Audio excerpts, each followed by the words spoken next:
Have you thought this through? No way will that work. Are you sure? Is there any money in that? You'll never make any money doing that. How are you going to pay the mortgage? Just get a job. You're going to try and sell that? Why can't you be normal like anybody else? All right. Were your parents morons too? The savvy entrepreneur to the rescue. Congratulations. That really turned out well. That's a really good job. I'm really winning. I'm surprised. You know, I wish I thought of that. I never thought anyone would. How did you do that? I'm so glad you're pursuing your dream. I wish I had the courage to follow my dreams. Hey, good morning, all you entrepreneurs out there. Welcome to the Savvy Entrepreneur Radio Show. We are broadcasting here on WLCB 101.5 FM from the greater Chicago, Milwaukee area. I'm your host, Doris Nagel. Why am I here? Well, I'm a crazy entrepreneur myself, and I love helping other entrepreneurs. I've counseled lots of startups and small businesses over the past 30 years as part of my law and consulting practice, and I've also started or helped start at least 9 different businesses, candidly with varying degrees of success. And I can tell you candidly, I have made a lot of mistakes. My passion here is to share what I've learned and find other people who also want to share what they've learned, their advice and their insights. So the goal of the show is to inform, but also to inspire. You should always feel free to email me with comments, questions, or suggestions. If there's a topic you'd like to hear about, you're having an issue or a challenge, I'll either help you or I'll find somebody to help. And if you want to be a guest or just want to share a great resource, reach out to me at dnagel, N-A-G-E-L, at lakesradio.org. And now, without further ado, I would like to introduce our esteemed guest for today. Joining me live in the studio is Ty Rohrer. He's the manager of cultural arts for the Waukegan Park District and the manager of the Waukegan Symphony Orchestra. But he's also been very instrumental in a variety of historical and cultural organizations throughout the state and the area. And I'm going to guess if it has anything to do with history or culture, there's a good chance Ty at some point has had a finger or two or maybe a whole hand in it. He's also the chairman of the Waukegan Arts Council. He's on the board of directors of the Illinois State Historical Society, as well as the chairman of the City of Waukegan Historic Preservation Commission. He has also headed up or served on numerous special event commissions, like, for example, the Ray Bradbury Centennial Commission. For those of you who don't know, Ray Bradbury is a native of Waukegan, Illinois, and is a well-known novelist, probably best known as a science fiction writer, but is one of the many more famous residents of the city of Waukegan, and folks there are quite proud of that. So some of you may wonder what all this nonprofit stuff has to do with entrepreneurship, but I would argue, and hopefully you'll agree after listening to our guest today, that it takes a lot of entrepreneurial skills to be successful at guiding and building a nonprofit, and maybe even might just be the right career path for some of you out there. So first, before we bring Ty on, a few words about him. He grew up in Lincoln, Illinois. Ty, I don't know, is Lincoln, Illinois really where Lincoln is from, or they just liked Abe Lincoln a lot there, so they called it Lincoln? They liked him a lot. Okay, yeah. But he's not really from Lincoln. Not from Lincoln. Okay, so Ty got his degrees in history and anthropology from the University of Illinois, go Illini, and then got his master's in history from the University of Illinois at Springfield. As a child, he says that he enjoyed family trips to historical sites, which in turn led to his desire to work in the field of history. When he graduated, he was brought on to be the museum supervisor at the Waukegan History Museum and then was promoted to manager of cultural arts. When he's not doing acts of good all over Lake County, Illinois, and other parts of Illinois, he plays string bass with the Waukegan Symphony Orchestra, which, full disclosure, is how I know Ty. I am very grateful for him and the rest of the string bass section. I play cello there. And so when I'm lost or I'm not sure of the rhythm, I always listen to my string bass counterparts. They set me right again. He and his wife live in Waukegan, and he says they are both avid tennis players. So I don't know where he finds time for all of that, but somehow he does. So with that introduction, Ty, thank you so much for being on the show today. Welcome to the Savvy Entrepreneur. Thank you, Doris. Pleasure to be here with you this morning. You know, Ty, you have been involved with not-for-profit organizations your whole career, and it's interesting. You work with the Park District for the city of Waukegan, and yet my sense is that in managing, for example, the Waukegan Symphony Orchestra, there's a lot of similarities between pure nonprofits and those kind of organizations. So did you consciously start out thinking you wanted to work for nonprofits in that kind of setting, or is it just kind of where most of the jobs were and that's where it took you? It was not a conscious thing. It happened. Knowing what I do now, I definitely would have changed some of my schooling background Really? to prepare me better for it. Oh, Yeah. we'll talk about that. Okay. But it kind of just happened and evolved. It did. Yeah. I'm sure each nonprofit is pretty unique, but are there some common things about nonprofits you've observed over the years? There are. First and foremost, I've gotten to meet and work with some truly dedicated people. Some of the folks that I've had the pleasure to work with and on behalf of have been volunteering for some of these non-for-profits for decades now, sometimes for 50 years since the start of the organization, and they are still plugging away doing great things for this group. So, I mean, the people involved, that definitely, I see that within all the groups that I work with. There are just quite a few individuals that really stand out. And, you know, they are really the backbone of those groups.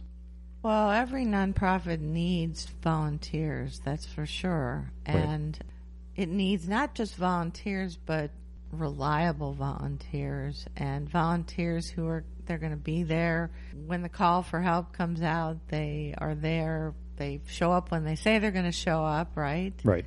And so those people, without them, you can have the greatest passion or cause in the world, but you don't have any arms and legs really to... Yeah, if you don't have those folks, you don't have an organization. Yeah. Yeah. How do you cultivate, do you think, those people? How do you find those people? How do you cultivate that? Well, I think that's one of the biggest challenges that I've seen. I mean, for instance, with the Waukegan Historical Society, so that's a 50-plus-year-old organization at this point, very well respected within the community, but still hard to find volunteers, hard to find board members. It is a commitment for people to join these organizations, to jump in and be a part. And that's really the struggle that I've seen with really all the different not-for-profits that I've been a part of, is just finding that next wave of individuals to come in and keep these legacies going. Why do you think it's so hard? Is it harder than it used to be, do you think? From what I've gathered from the folks that I work with, it's harder. Yeah, I think we have less people volunteering at this point, especially for maybe an organization where you need to really be active more than just one special event a year or something. I mean, you are really helping with not necessarily the day-to-day operations, but you're keeping these things going month to month and not always doing things that you really enjoy, but it's necessary for this cause that you've joined to keep moving forward. Why do you think it is that people don't volunteer as much? I don't know. They're busier? They're Less sense of community? Possibly both. Yeah. Yeah. I mean, we are all busy. I mean, I know that. I know that for me personally, I get to see nonprofits in 3 different ways. I am a chair of one. I work on behalf of another one, and then I serve as a volunteer on a board for one. And the one that I struggle with the most personally is the one that I volunteer for. Really? Yeah, that's the hardest one for me to be able to really get myself involved and focused, and I wish I could do more.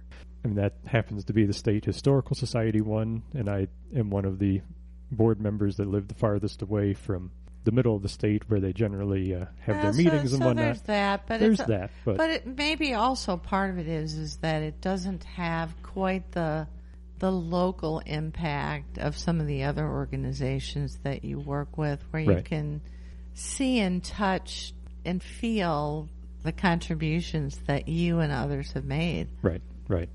There's a lot to be said with staying local. I mean, there is. Maybe it doesn't look as prestigious on the resume if you're looking for board positions to put on your resume, which sadly some people probably are. But if you want to make an impact, I think stay local is probably at least what I've learned. I don't know if you'd agree with that. Yeah, it's the best place to start. I mean, the local groups, they need help. So back to a point you made earlier, which is you wish when you'd been in school that you'd learned some other things.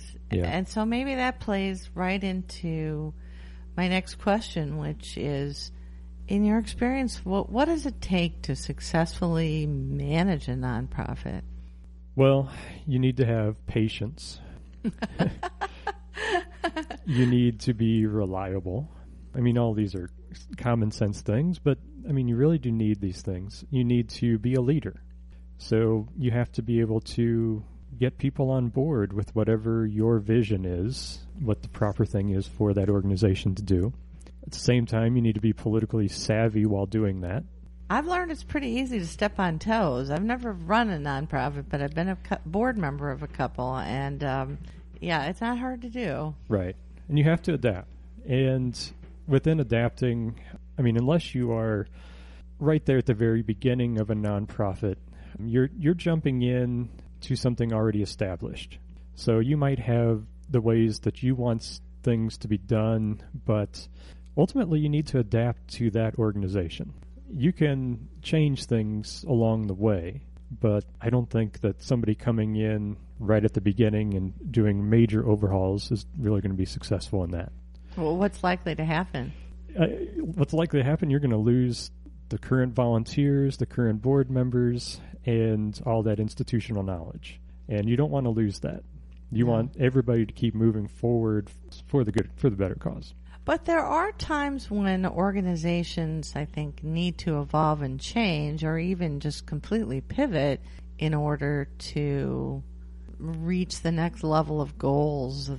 So how do you do that? How do you make those changes? How do you, for example, help a nonprofit scale up, have a broader reach, or implement a new IT system, or some of the major kinds of things that sometimes organizations need to do to stay vibrant and relevant?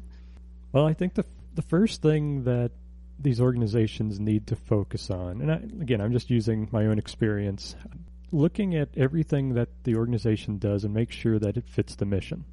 Over time, some of the groups start to do new things, start to branch out, and sometimes they lose what the focus should be.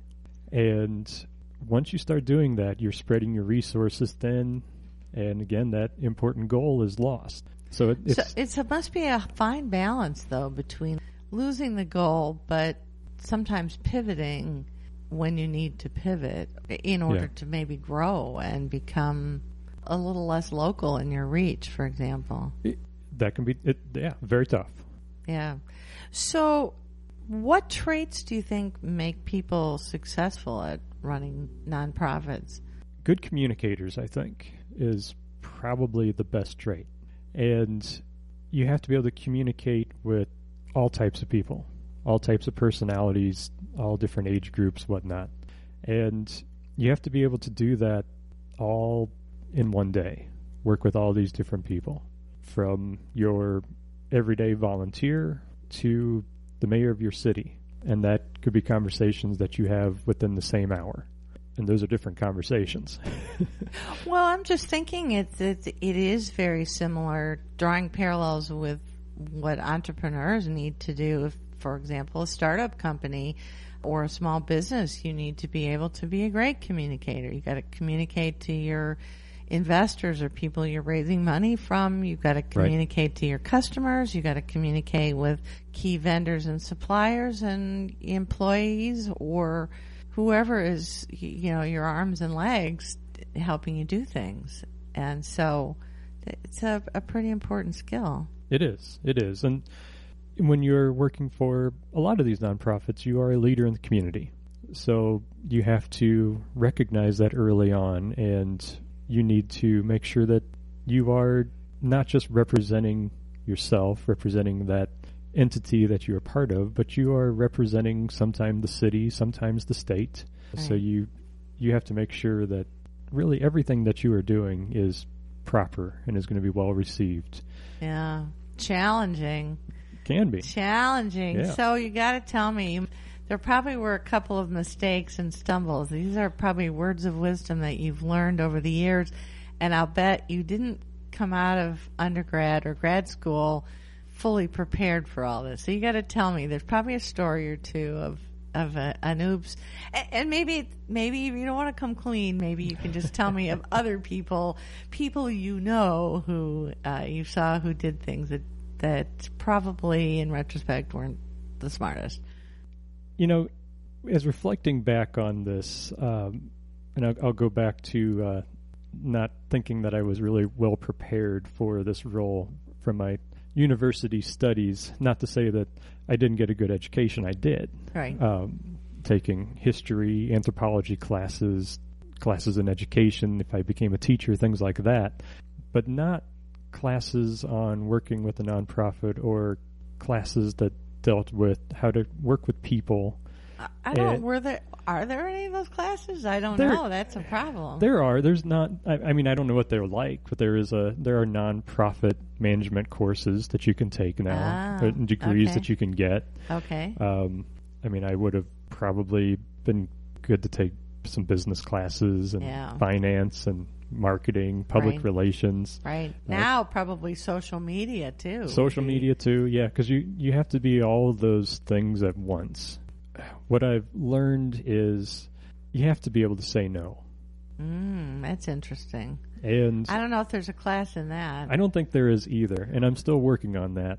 But that was a lesson that I learned in college, actually. That was the one kind of thing that got me ready for this job was being in my fraternity, serving as president of the fraternity, so getting to lead that group in meetings, using Robert's Rules of Orders and things like that within the meetings, and working with a lot of diverse people. Well, in a lot of fraternities, I don't know about yours, but a lot of them really espouse some charitable kinds of initiatives. Yeah, we didn't. Oh. But well, I was trying to give you the benefit of the doubt. Some do. To get back to your question, though, I made some mistakes along the way there as president. We were a fraternity that was really on the verge of failing. So I knew that major changes needed to happen, and I pushed too quick. Oh. So these other organizations I've been a part of in my professional career, I've been able to always think back to that time and say, well, let's slow it down a little bit. Let's take a different approach than just running in with the bulldozer, knocking it down, and let's slowly try to build this thing back or move it in a better direction some other way. But I've had mistakes. In my newer role as the manager of cultural arts, like the Waukegan Symphony Orchestra, for example, that's a huge challenge for me. I've been in music. You seem like you just stepped into it with, just it's one of those grace and ease. I don't know. You just thought, I didn't realize that's a new role. I just assumed that you've been doing it forever. I thought it would be easier. Like I've played in a symphony, been around music for a long time, and apparently I wasn't paying attention to how it actually works. Really? Yeah. So, every day is a challenge. Every day is almost, it seems like an important kind of, something important has to be decided. Crisis of the moment. Yeah, and I'm hoping that if we do this radio program in 5 years, if you ask the same question, like, well, the mistake was this and this with the symphony. I hope not, but I don't know. I'm guessing that somehow people involved with music and musicians are maybe a slightly different profile than people interested in things historical. That's just my guess. a little bit. Yeah? Yeah. A lot of the artistes, maybe, I don't know, the wannabe. Yeah. If you were running a theater group, I think you would probably see that on steroids would be Probably my, would. My yeah. guess is Yeah. having worked with a couple of those. I recently I was doing some reading in preparation for this interview, and one of the articles I read said that nonprofits should be run more like businesses today. Do you think that's right? In a certain aspect, yes. I mean, I think the successful businesses, they have that goal that they are trying to attain. Now, I think some non-for-profits, they, like we've already talked about, they kind of lose sight sometimes of that ultimate purpose. The business is trying to make a profit.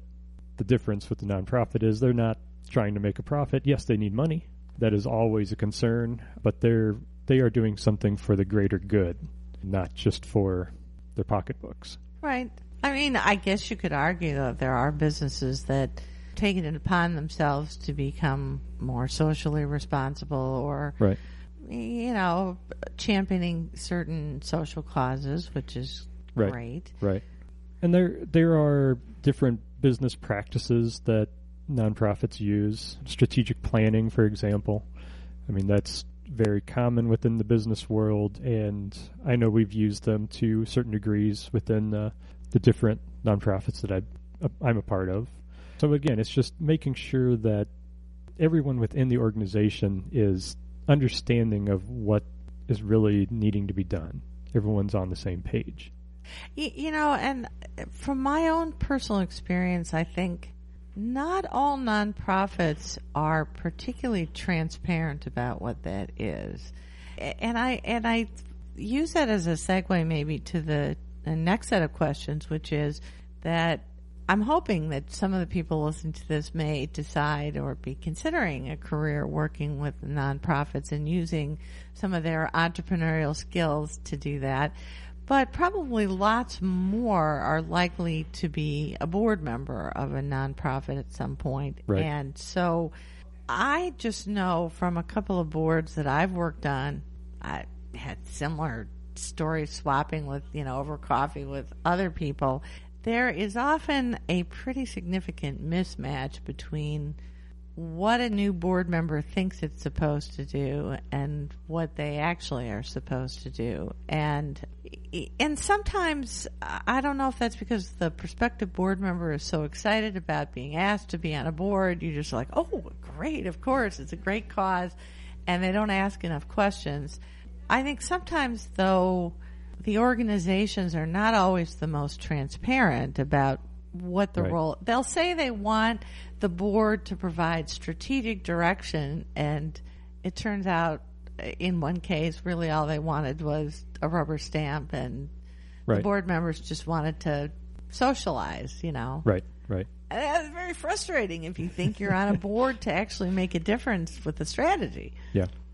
So what makes for a great board member, and what kind of questions should prospective board members ask, and what should the organizations ask about when they're trying to find a good match with a board member? Yeah, I mean, a board member really should ask what is expected of them and ask what opportunities are available for them to kind of jump in and be a part of.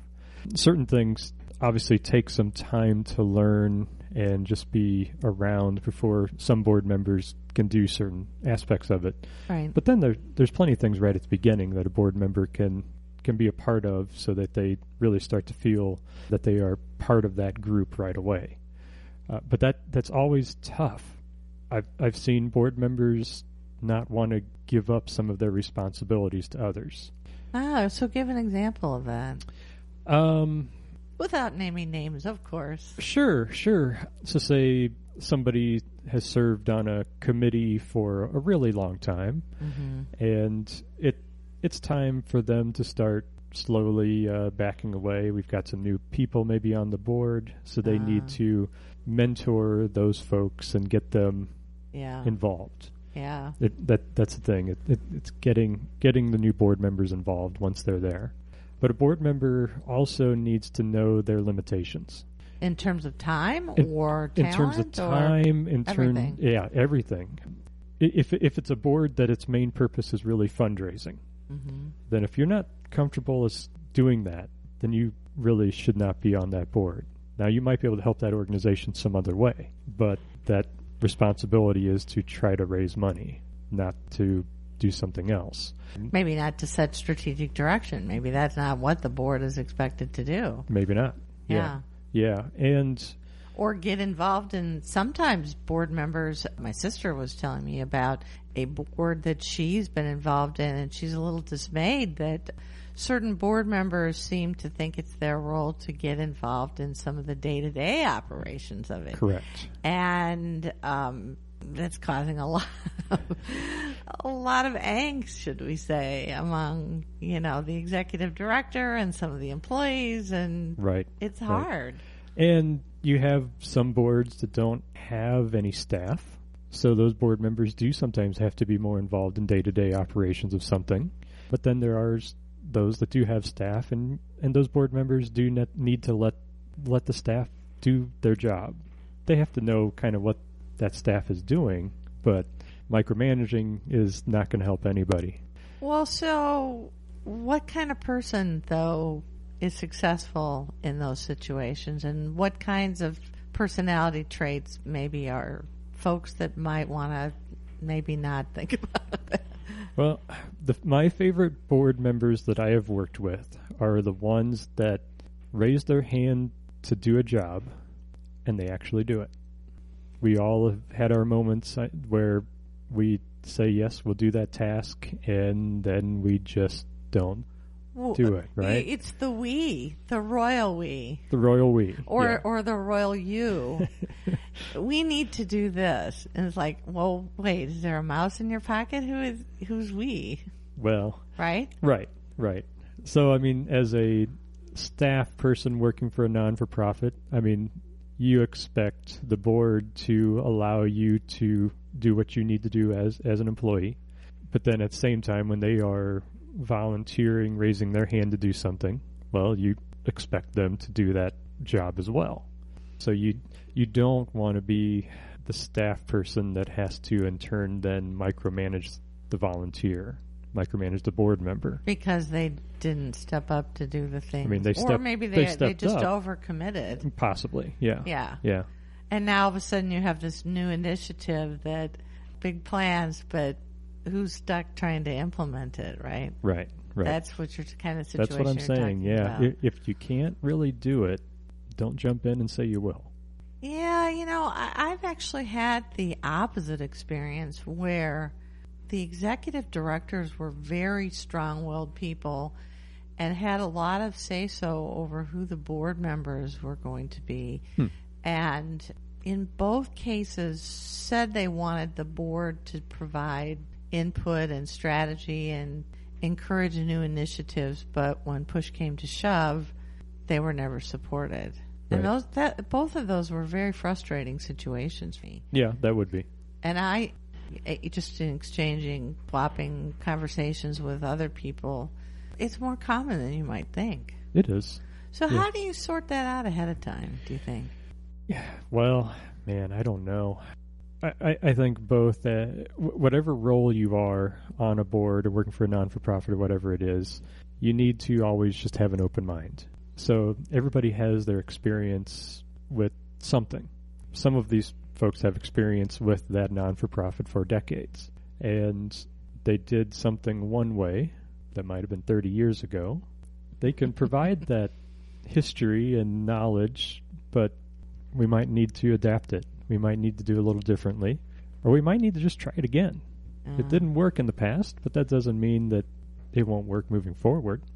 Well, that's an entrepreneurial skill that you've just alluded to, which is basically being able to help people make change through change. And that's, we as human beings in general we like to think we're good at change, but mostly we're really not. Right. And so I think whether you're the leader of a small company or you're heading a nonprofit, you probably need to be pretty good at change management. Yeah, Would you say that's fair? It's fair. Talk a little bit about the organizations you work with. Start with the Waukegan Art Center and Waukegan Park District and what you do for them, what some of the kinds of initiatives and pieces of that job are. Sure. So I am employed by the Waukegan Park District, and I am the manager of the cultural arts, and within that we have both arts and history programming. So when I was originally hired by the Park District, I was in charge of the history programming with the museum. But then with the history part of it, we work on behalf of the Historical Society. So that's where my role as a staff with a nonprofit comes in. Because it's really a municipal or a government job, but as I said, my sense is in your role with the symphony orchestra, it seems in many ways very similar to nonprofit. It is very similar. Yeah, I don't notice too many differences. Within the Park District, you are working for an elected official or elected officials. You have a little more public insight and oversight into what you're doing as opposed to in the nonprofit, but it's all really very similar. Whether you get the grant from a donor or you get it from the city of Waukegan or wherever, you still, in many cases, need to raise money and look for people who are volunteers to help with things. Right. Very, very similar. Very similar. Yeah. Yeah. And what about the Historical Society? What does it do? Well, it's over 50 years old at this point, and it has really evolved over time. I mean, it was started by a small group of like-minded individuals who wanted to just save and preserve the city's history. From there, they opened up the first small museum that they had and just started collecting. But then the Historical Society became a partner with the Park District. And that is a huge benefit to the Waukegan Historical Society, having a partner like that. Because then eventually it resulted in the museum, the Historical Society, having staff paid by the Park District. Well, and I can only imagine, my guest last week was actually a woman who helps nonprofits, and she started her career as helping them with collection management. Okay. And I had never realized the logistical problem that some of these museums have with all these specimens. Yeah. 3 million items, and you don't even know what you've got where. Correct. It's very challenging. And what I've seen with other similar historical societies around Lake County, the ones that are truly successful, they all do great things. But the ones that have a partnership like we do and have professional staff, it's a big benefit. And it allows their boards to then maybe focus a little bit differently, to not, again, have to worry about those day-to-day things. And our society has greatly benefited from the Park District's partnership, and we have great things ahead of us, actually. So talk about some of those initiatives. Sure. Well, the society a few years ago realized that, well, with the collections management that we were just talking about, we were out of space. The current museum space just does not have what we need for the storage of the collections. Our research library is overflowing. So with the Park District, it was determined that, we needed to add on to the current museum.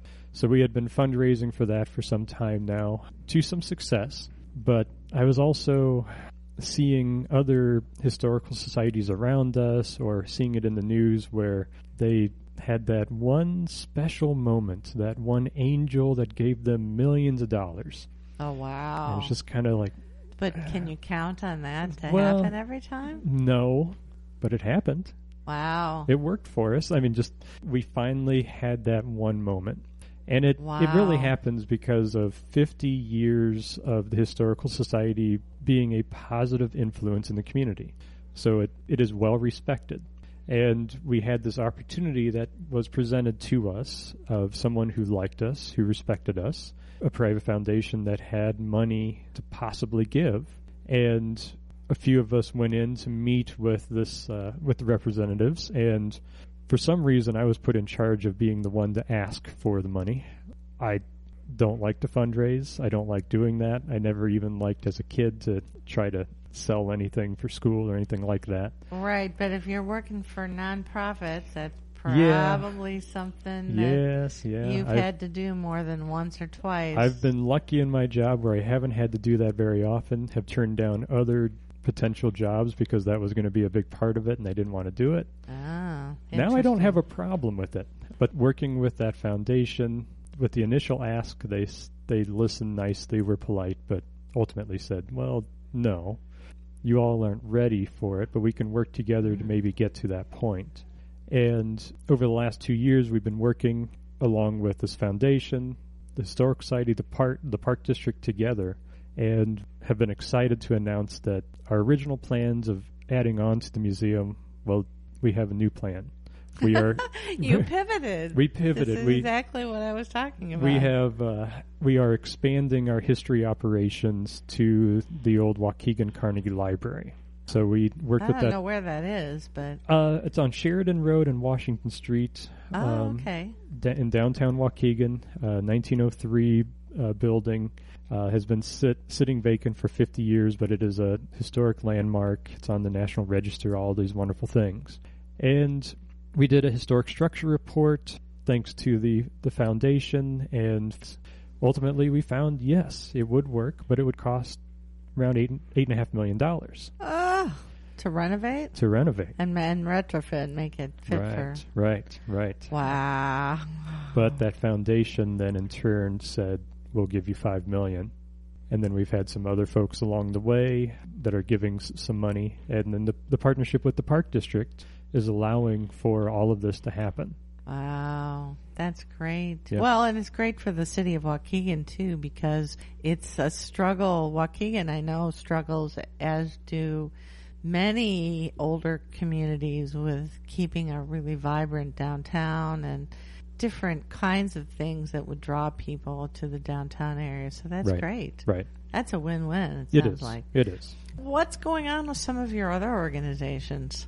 Well, the Waukegan Arts Council, it's an organization that is now 10 years old.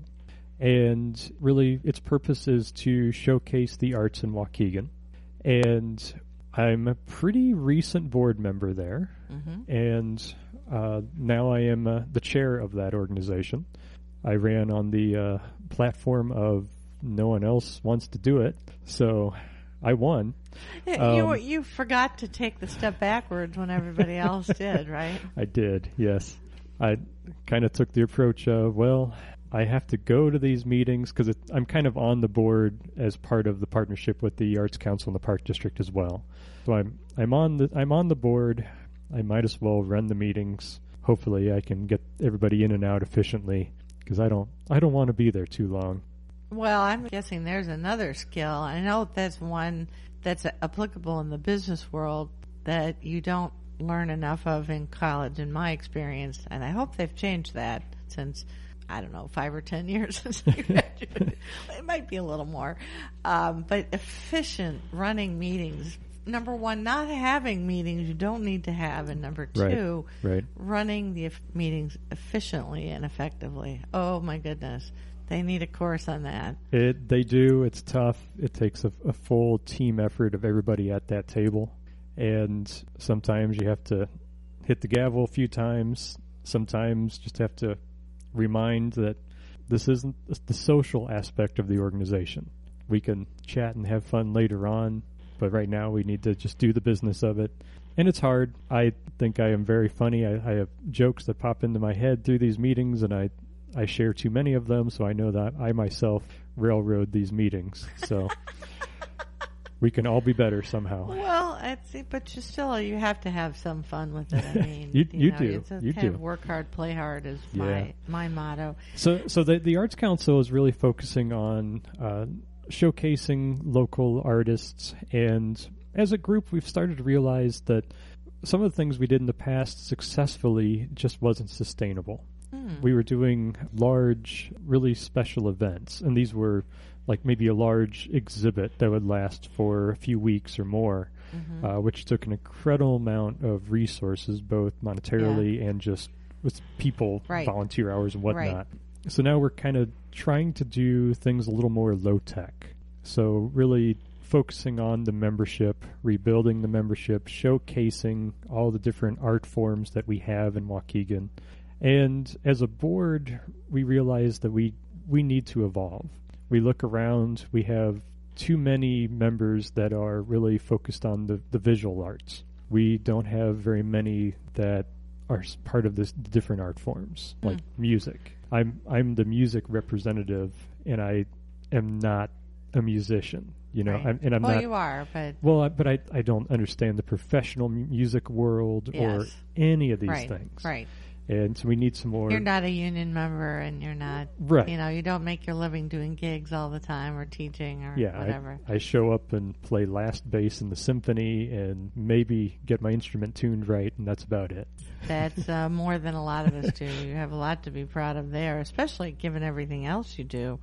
What do you think you've learned over the past few years working with nonprofits? I mean, what kind of words of wisdom would you give to people who are thinking about this as a career? Well, if you're thinking about it as a career, you need to realize that it's not a 9-to-5 job. You're always on the clock. And Well, that sounds just like a startup business. it is. Yeah. Yeah. And in my case, I mean, I am working with volunteers. Some of them retired, some of them not. So when you have to have a meeting, you're not doing it in 9 to 5. You're doing it on a weekend. You're doing it in the evenings. Tuesday night, Yeah. And if you don't keep those meetings organized, that the meeting that was supposed to end at 9 doesn't get over till 10:30 or Correct. whatever. Correct. Yeah. So you really have to be willing to really give a lot of yourself to that organization. And you have to say no. You can't do it all. Good opportunities will come your way, but you have to always kind of reflect and think, well, okay, what's the toll if I do that? What is the domino effect? What starts to break down? What won't you be able to focus on if you do this next thing? So you always have to be paying attention to that. Well, I think what you're suggesting, again, just like a small business person, time is your most precious commodity, really. Right. I mean, I think a lot of people think about nonprofits and, most of their time spent raising money. And I'm sure there is, for some of them, that's a large element. But the reality is that when it comes to programming and to delivering results and making an impact for the mission of the organization, time is really, just like any business, time is really the limiting constraint. And all things are not possible unless you're smarter than Stephen Hawking and can somehow change the laws of time and space, right? Correct. Then you have to think about the people that you're working with, too. I mean, you have to, first and foremost, be concerned about how you are going to react to more responsibilities or something new. But if you're asking others on the board or other volunteers, I mean, again, it takes them away from something else as well. And you don't want them to head for the hills and basically say, I never signed up for any of this. I can't do this. So, Correct. Yeah. Right. Do you think you'll always work with nonprofits? I think I will. Yeah. Always in some capacity. I hope to always be able to at least volunteer. Whether or not I'm working for one, I don't know.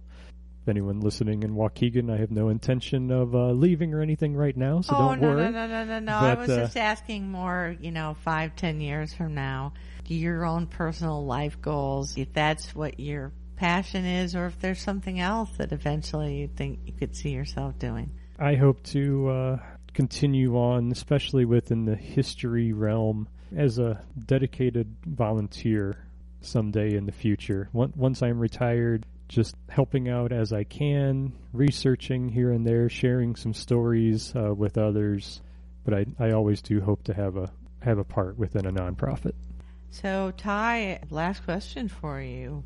If people want to know more about the upcoming events or more about how to volunteer with any of the organizations you're involved in, or, want to chat with you, what's the best way for them to connect and reach some of these organizations, or to reach you? Really through our websites. You can share the websites if you'd like. Sure. So WaukeganHistorical.org, WaukeganArtsCouncil.org, and then we have different social media sites, Facebook pages for both of those. The Historical Society you can find under Waukegan History Museum, and the Waukegan Arts Council name is the one for that. And don't forget Waukegan Symphony Orchestra. Waukegan Symphony .org, and also they have social media with Waukegan Symphony Orchestra and Concert Chorus on Facebook. We have the Jack Benny Center Facebook page. So we have a lot of different ways to get connected and we get every day or every week somebody saying, I never knew you guys existed. And so whatever rock it is that some of you are living under, I don't know, but I'm going to take a moment selfishly to plug the free children's concert that Ty and I will be doing at the Waukegan Public Library on, actually 2 weeks from today, right? That is our show for this week. Ty, I want to say thank you so much for coming on the show. My pleasure. And for sharing some of the words of wisdom and just a little bit about what it's like working for nonprofits. So it was a pleasure having you here. Thanks. It was a pleasure to make up these things as we went in this radio show. So, all right, listeners, thanks so much for tuning in. And again, a big thank you to Ty Rohrer, our guest for today. I hope all of our listeners learned a little bit more about working with nonprofits. To listen to an on-demand recording podcast of today's show, along with other free information and resources for entrepreneurs, you can go to the Savvy Entrepreneur show page at lakesradio.org, my consulting website, which is globalocityservices.com. Next week, be sure to join us. Will be Michael Rosen. He is actually the founder and starter of something called Helix 51, which is a healthcare incubator that's just getting launched for new healthcare companies at Rosalind Franklin University. Rosalind Franklin, for those of you who don't know, and I certainly didn't know, actually houses one of 5 of the Chicago area's medical schools. So he'll tell us all about what it's like to start an incubator and some of the companies that are working with him there. It'll be an interesting lesson, I promise, so don't miss it. And until then, folks, I'm Doris Nagel, wishing you happy entrepreneuring.